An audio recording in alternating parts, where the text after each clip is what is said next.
The chained library at Hereford Cathedral is the largest surviving chained library in the world. It's the only library of its type in which all the books are still chained to the shelves. And essentially it's the latest style of scholarly library in the early 17th century.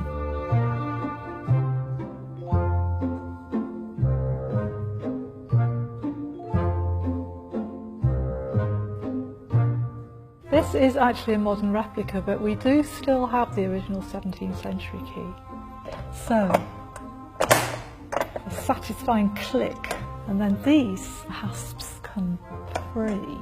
Then the bar that comes along the front of the shelf actually slides out. Now the end is free, I can actually remove the end of the chain. This one can now be taken off. If you attach the chain to the spine of the book, the spine's quite weak and it would easily tear. So the chains are attached to the edge of the board. And then if you put the book on the shelf with its spine facing outwards, that chain would rub against the side of the book. So that's the reason why the foredges have to point outwards. You can see a few books where the titles of the book have actually been written on the foredge, the ends of the pages.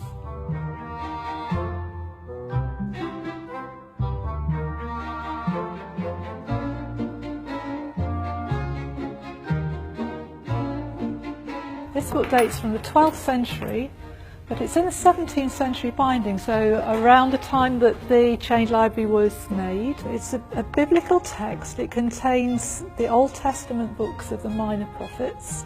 Each book begins with an illuminated initial letter.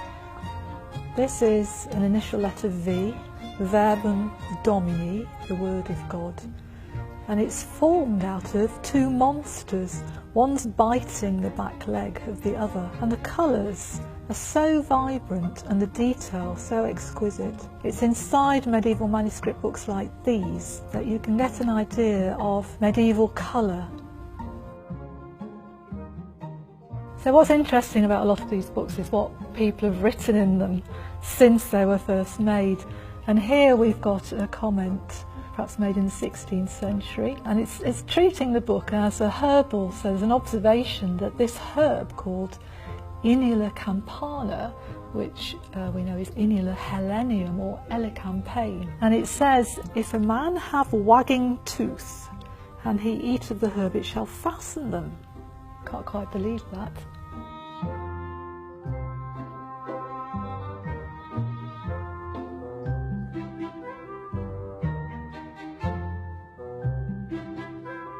We know that there was a lectern with an index to the books on it in the 17th century. Unfortunately, we haven't got that any longer. But at the ends of each shelf, you can see there is a list of the books on it to help you find your way. They are laying down the ground rules for how we still think about how libraries are organised today.